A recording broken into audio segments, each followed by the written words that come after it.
Customer rejection. Or have you not gone deep enough for them to dare say yes? Need more time to think. Too expensive. I need to check with someone else. These rejections don't just waste your efforts. They quietly drag down your business performance every single day. The most painful truth is most of these objections don't come from the customer, but stem from mistakes in your approach. Lack of thorough preparation. Failure to understand their psychology. Poor timing in guiding the conversation. All of these pave the way for rejection to occur. But there's still a chance to turn things around. The key lies in early recognition, smart resolution, and leading the conversation in a way no one can refuse. So what really makes the other party say no? And what is the strategy to turn rejection into agreement? Let's decode it right now. Part 1.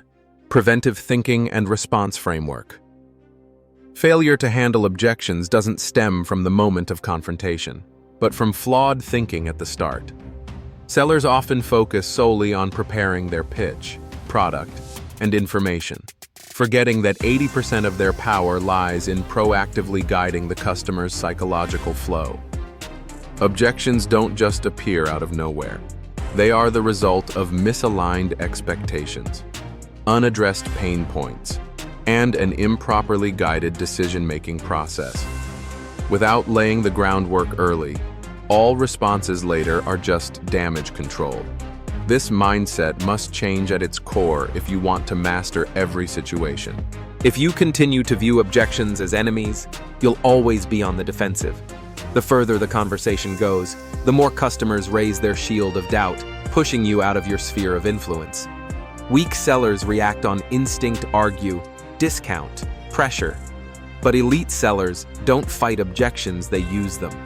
They turn rejection into an opportunity to dig deeper and shift the game. Without mastering the art of strategic response, you'll fall into the same traps: too expensive, too busy, need to think more. Learn to use the golden trio of responses.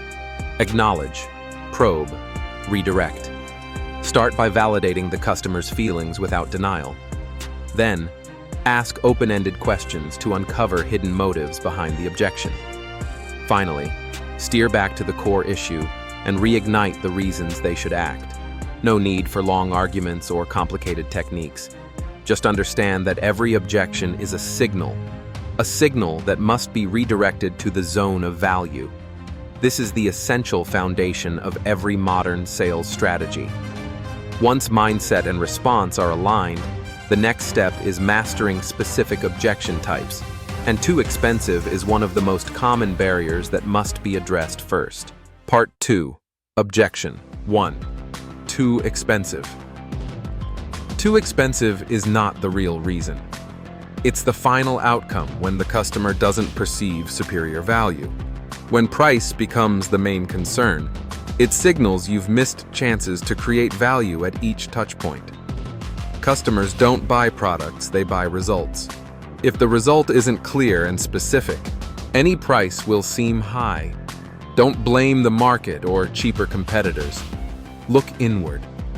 Did you lead them to truly see the cost of inaction? If not, your influence isn't strong enough. What happens when value isn't built properly? You're pulled into a disoriented negotiation where all your effort becomes a game of prove why I'm worth the price. That's a completely passive stance. Worse, you're pressured to lower your price, diluting your brand positioning. And once you give in, you'll face that pressure again. You lose control. Failing to establish value early in the sales process is the fastest way to bargaining and losing control of the deal.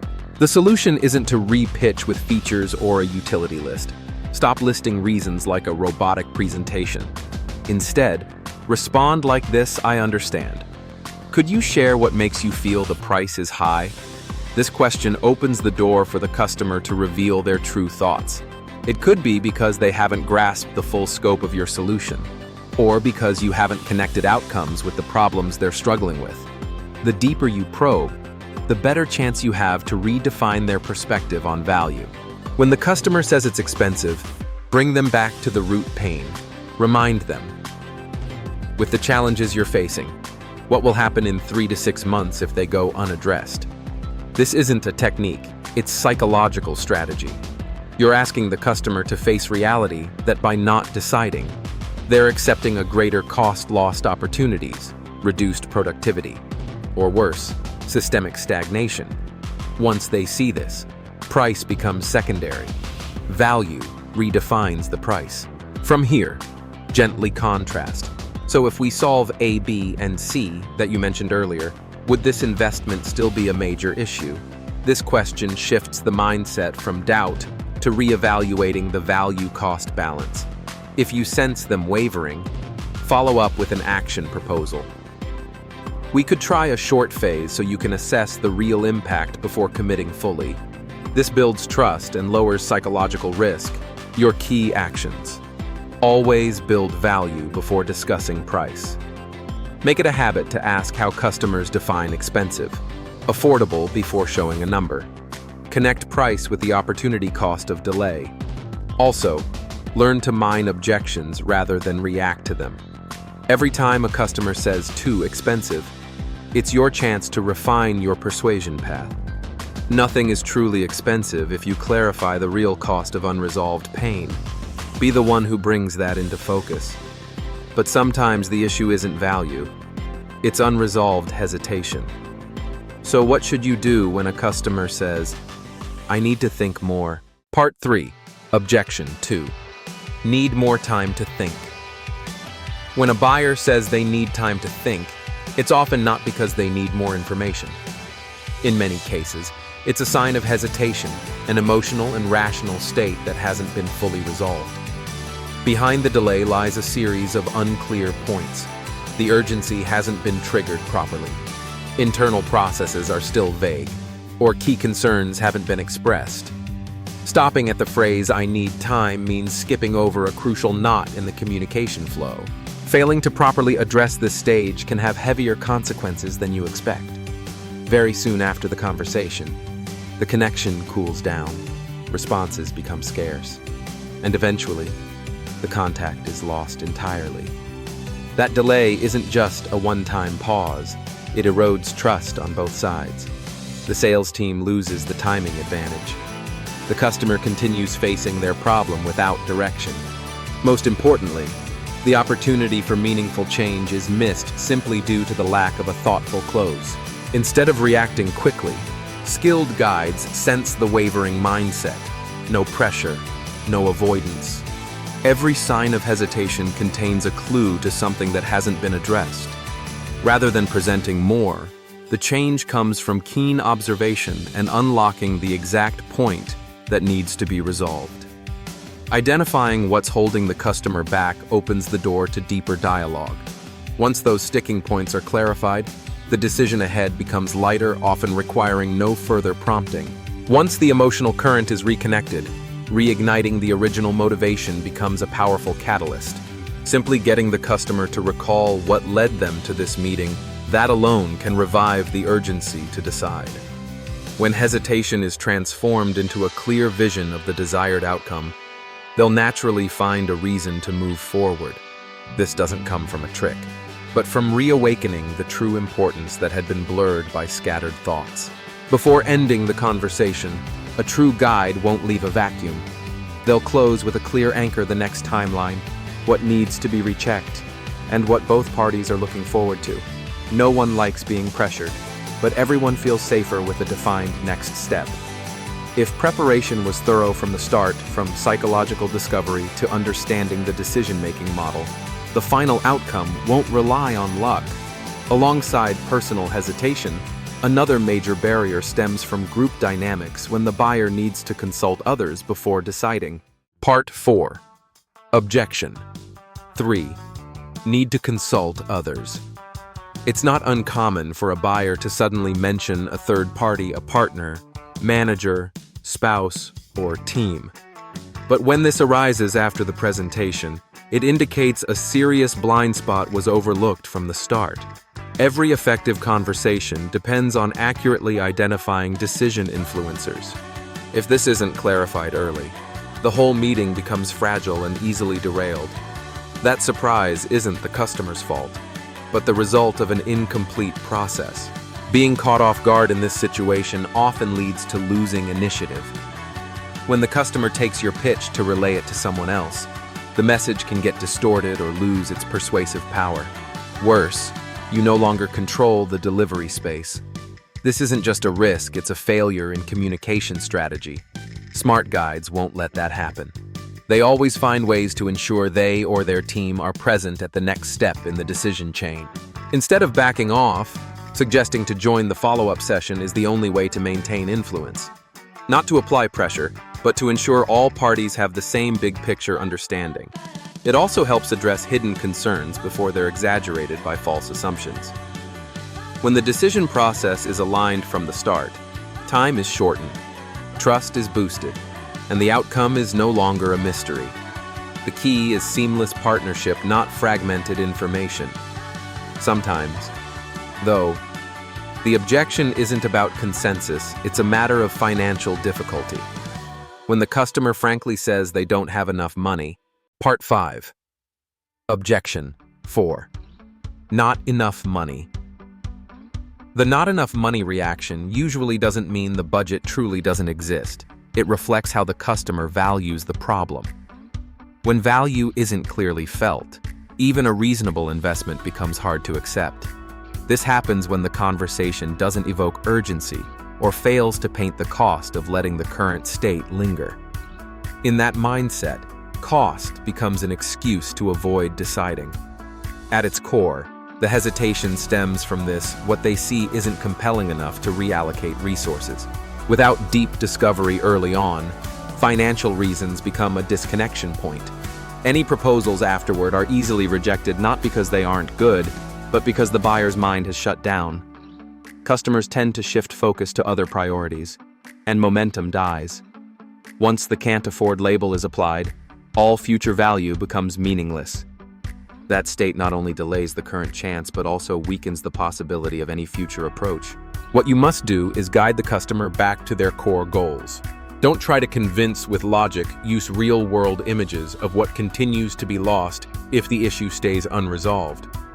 When loss awareness is crystal clear, price no longer stands as a barrier. At that point, the budget doesn't disappear.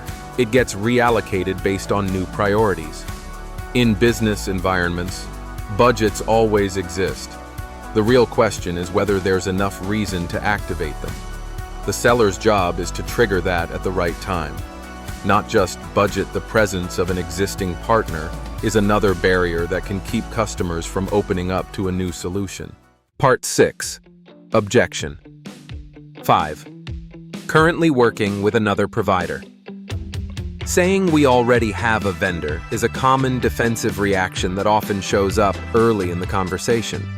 But it doesn't mean the door is closed. It simply indicates the customer wants to protect their current decision and maintain distance. At its core, this is an effort to preserve their comfort zone. If not identified correctly, the seller may quickly back off and lose the chance to influence. In reality, most existing providers have weaknesses or haven't fully unlocked their potential. Accepting that response without digging deeper means missing the entire opportunity. The competitor may be good enough, but isn't delivering true progress. Surface-level satisfaction doesn't ensure long-term results. Instead of reacting, the seller can open space to discuss areas the customer believes could still be improved. Even a small gap, an unmet expectation, can be enough to reignite the need for a reevaluation. This is not about fighting for market share, but about offering true value enhancement.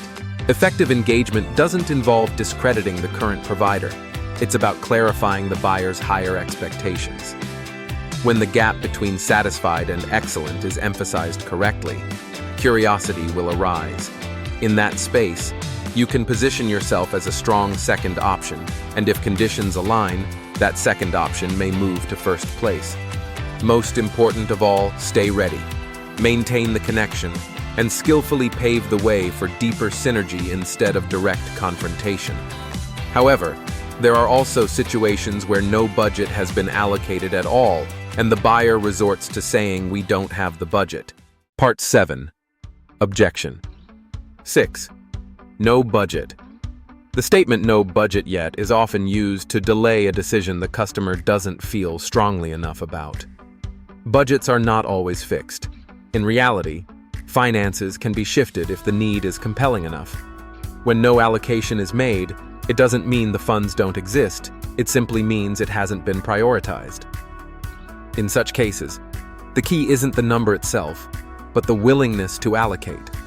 If the topic on the table isn't deemed important enough, rejection becomes a natural reflex.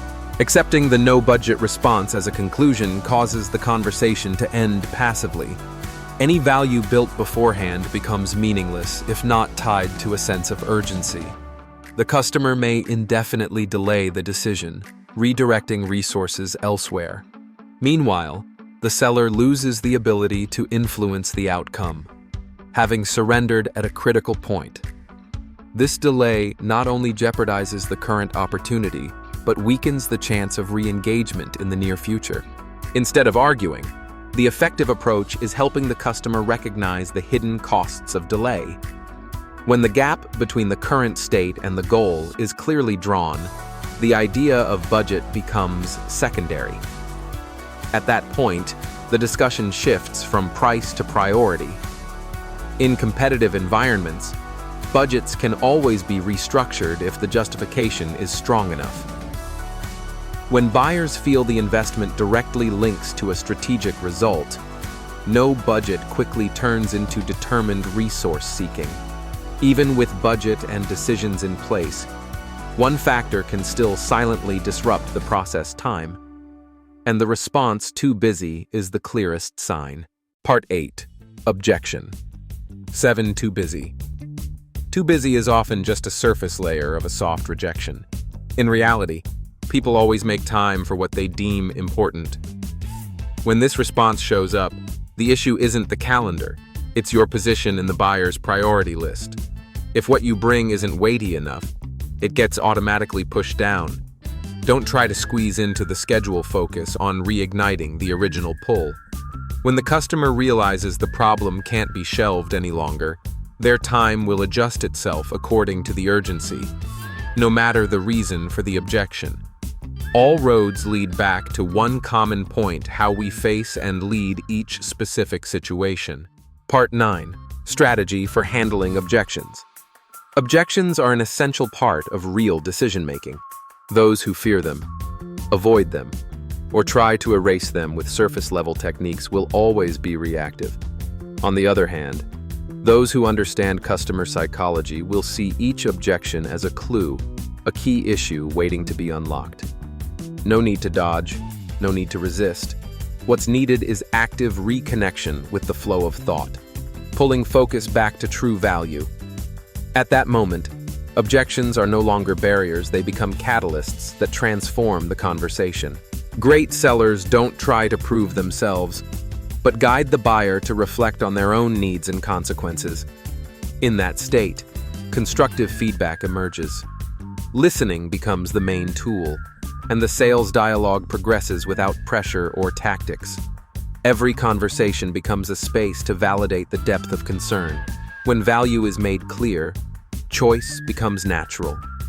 And when real need is awakened at the right time, objections aren't just handled, they're resolved at the root. No objection is strong enough to defeat someone who understands what truly drives rejection. The issue isn't price, time, or budget. It's the ability to awaken the will to act from within the other person. Not everyone has the courage to hold the conversation space until the final moment, when the customer is about to say yes or walk away. So who will stand firm when every argument is broken, when every technique falls short? Who is calm enough not to retreat from reasons that seem unbreakable? Perhaps it's in these very moments that we see who is selling and who is truly leading. If you still believe technique alone is enough, every conversation will remain just a performance, not a transformation. Thank you for watching the whole video. Please like and subscribe to the channel so you don't miss the next videos.